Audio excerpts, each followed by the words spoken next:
Hey, hey, welcome to your midweek microdose. If you don't yet know me well, I'm Kayla Cohn. I'm a certified clinical hypnotherapist, mindset specialist, and psychedelics facilitator. And I like to just pop on from time to time and talk about things that I find fun, funny, fascinating, and potentially life changing. So today I want to talk about continuing to communicate with those loved ones who have crossed over. And I'm not talking about, Whoopi Goldberg in Ghost, Oda Mae Brown, Rita Miller, whatever, whatever all her names are that she goes by in that show. I'm talking about on more of sort of a fundamental level, not just for fun, right?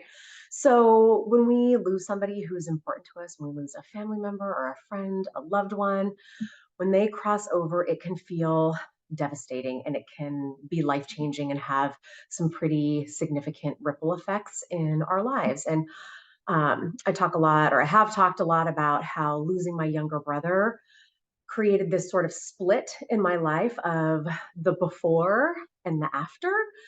Before, was when he was with us, and the after was when I've had to learn to live without him physically in my presence. And I wish at the time that he had passed that I knew what I know now about being able to continue to communicate with our loved ones when they cross over. So when they go, I almost look at it like they have sort of achieved another level that is invisible to us in this more constricted, energetic space where they've gone into this more expansive energetic space. So they're around us all the time and constantly always trying to communicate with us in one way or another. So you may have had the experience of having had a really vivid dream about someone who passed over, or there may be times when you're thinking about them, or maybe even not. Maybe it's just you're going about your day and all of a sudden you'll smell their perfume or their cologne or whatever, and it makes you think about them. Or you might, have a silly story or whatever that sort of pops into your mind. And those are often their ways of letting us know that they're still with us and that they're around. And I would just encourage you to take this even one step further and start asking for signs that they're around, because again, like I said, they're thrilled to let you know that they're around. So I'll just give a couple of kind of fun examples. And let me back up. So when you are asking for signs from them, a good idea is to have it be something of significance to the two of you. So it might be a number or a type of animal, or whatever, like rainbows or something like that. In my understanding, I am by no means some expert on this. I can just tell you that I've had some pretty significant experiences, but my understanding is that it's much easier for them to do things with like electronics or electricity. So if it's stormy out, it's a lot easier for them to you know um, sort of mess with things that are around us. So lights also, or light, like rainbows and that kind of thing, are things that are pretty easy for them to, like I said, sort of mess with for us. So for me, there's a couple of things. So when my brother, his sports number, he was a hockey player, his number is 88. So if I really miss him, which I always do, but if I'm really thinking about him, a lot of times I'll sort of look up and see like the number 88 randomly where it absolutely shouldn't be, or I'll ask like, hey, let me know that you're around. And then suddenly there's the number 88. You can also ask for things that are sort of significant to you. So I go back and forth between this shit is so real to, I feel sorry for myself and I don't really know. And I want proof and whatever, give me proof. So I had said to him that could he please bring me proof? And I actually talked to him and my grandmother as well. So I had asked the both of them, could you please bring me proof? Show me that you're around. Show me that you're here for me and still, love me and care for me. Show me a hummingbird and a firefly together. I wanted to see the two of them together. And I'll just take a step here to say, you can be super specific. You can be as specific as you want. In fact, kind of the more specific, the better, because then it's a little bit harder for your, conscious brain to kick in and talk yourself out of it. You wouldn't want to ask for anything that is absolutely impossible. And I read in a book somewhere, one of the examples that you wouldn't want to say is, I want a jumbo jet to land in Central Park today at 2 p.m. or whatever. Like that kind of thing's that would probably hurt people and that kind of thing. So you don't want to be asking for something that might hurt other people, or, that's absolutely impossible. But otherwise, the sky's kind of the limit. You can get really, really creative on these. So for me, I had asked for a hummingbird and a firefly together. And usually they can answer this stuff pretty quickly. So within a couple of days, maybe a week, it's usually pretty quick that they can respond to this. But you also have to be open to it. You have to open yourself up to it and kind of be looking for it. So I asked for this and I looked everywhere. Every person who had a tattoo, every, painting on, every mural, everything, I was looking for my hummingbird and my firefly together everywhere. And I was starting to get a little pissy. I was starting to get a little grumpy because like a week had gone by and nothing, nothing, nothing. So I was like, I knew it. Like, it's not true. I'm just here alone or whatever, getting all dramatic about it. And then one day I was sort of tidying up, and on our ottoman, which had been sitting there since probably before I asked, was a book. And on the spine of the book, right directly in my line of sight, day in and day out, was a hummingbird, like in words, the word hummingbird. And the publisher of the book was Firefly. Is that what I just said? Yeah. Hummingbird and firefly. So here it was in front of me. I just hadn't been open to see it. So I feel like that's kind of almost the hardest part, is you can ask for this stuff and they'll deliver really all pretty quickly.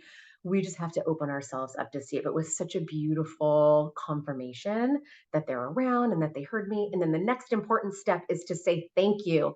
Like I said, they're super thrilled and super excited on the other side when they send you these messages and you see them. And it sort of, I think, emboldens them and strengthens them to be doing this kind of stuff.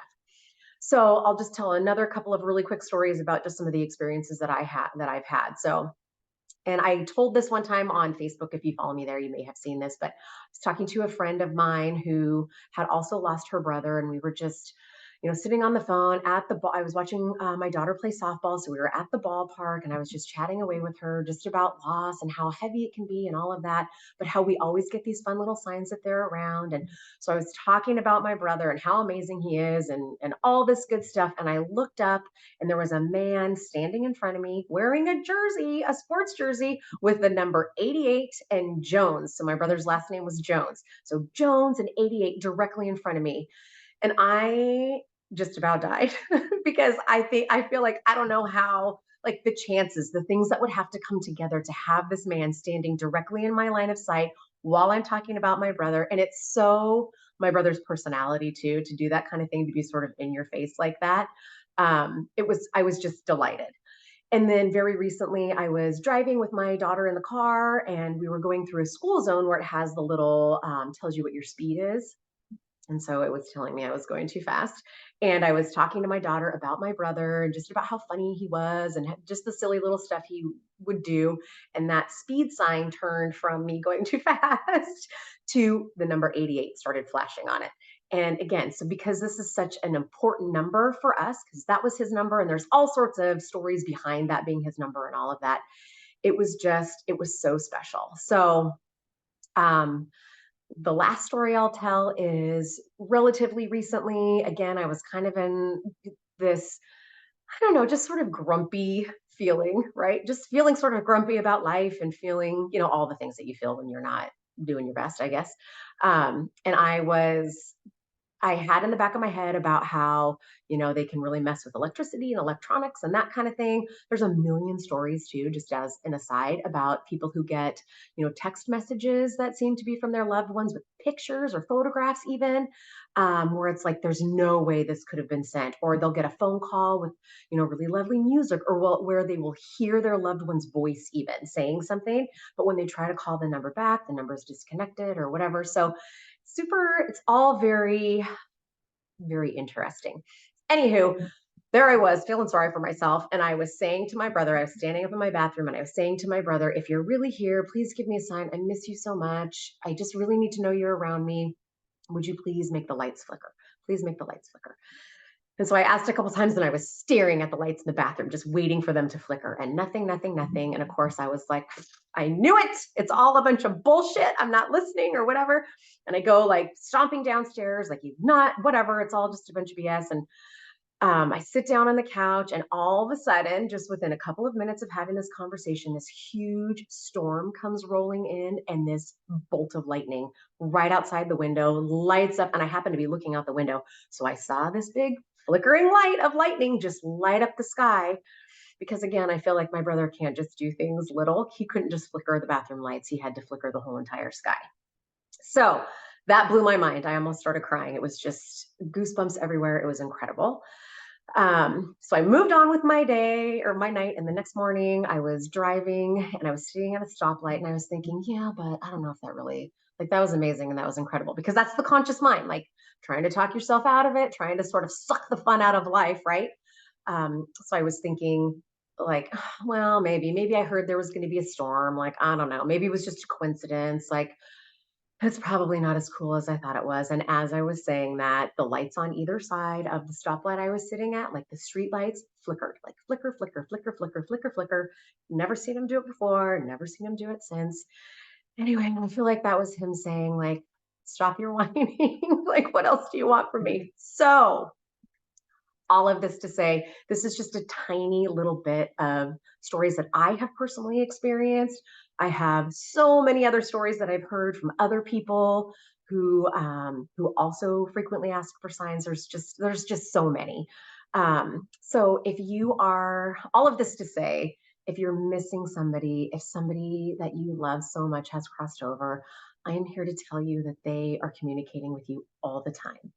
All we need to do is open ourselves up to see it. So I would encourage you to either come up with something. And again, it could be a number, a rainbow. One of the fun stories I heard was someone who said, I want to see a giraffe transforming into, what the heck was it? The Eiffel Tower. I want to see a giraffe transforming into the Eiffel Tower, which is really pretty specific. Like how, like when are you going to see that kind of thing? Anyway, and that was their sign. That's how that they would know that they were around. And so they waited again for like a week or week and a half, and nothing, nothing, nothing. And then they got invited as like a last minute thing to a friend of a friend's house. And while they were there, they went in to use the bathroom, and on the bathroom wall was a huge painting of a giraffe transforming into the Eiffel Tower. Why that's a thing or why anybody would have that, I don't know. But it doesn't matter because they were put, all these things came together to put them into that room so that they could see that drawing or painting or whatever it was as confirmation that they're around. So back again to, if you have recently lost somebody, or even not recently, my brother's been dead over 20 years. So if you are missing someone who was important to you and is important to you, I'm here to tell you that they are there. They're around you. It delights them to communicate with you. And I really highly encourage you to come up with a sign that will work to sort of get settled in, to relax, and almost like open up and empty out and just say to them, call their name, feel their energy, imagine the energy of them as though they were next to you, because really they are, even though we can't see them. So imagine their energy next to you and say, I really miss you. I would love confirmation that you're okay and that you're around me and that you love me. Please show me whatever it may be, whatever that thing is, and know that it's going to happen. Thank them for showing it to you. And then just begin to open yourself up to look for it.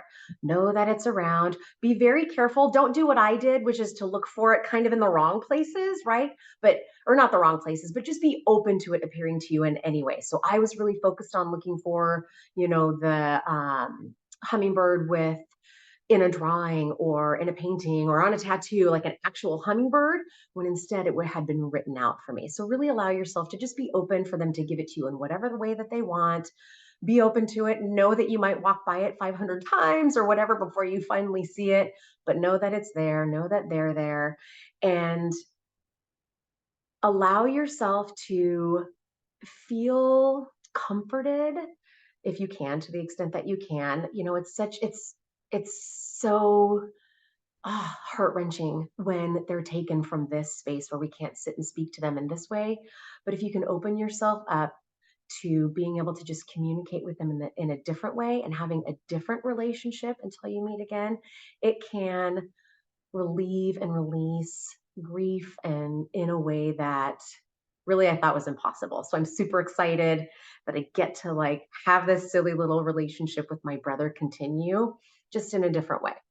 And I really want that for you. So if you do this, or if you have stories of them, coming, we don't even really have to ask always. They're kind of always around, but I would love to hear your stories. Please share your stories if you go and do this, or when you go and do this, because I really hope you do, when you go and come up with your sign and then you get that sign for them, I would love it if you would let me know. It really helps to reinforce all of this for me. And I feel like I have to tell you about this. It felt like it was feeling like a disservice to not let people know that this communication is available. So I would love it if you could just affirm for me if you have that experience that this was helpful for you and that you are sort of enjoying having this opportunity to get to communicate with them, even if you're finding yourself kind of talking yourself out of it, which is totally natural and normal and totally fine as well. Anyway, I'm sorry these go on so long. I try to make them tiny, but I just can't. I got so much to say. I hope you have a beautiful rest of your day. Enjoy this new relationship that you're creating with whoever it is that you have lost. And please do let me know what your experience is like once you get it all figured out. Have a great day.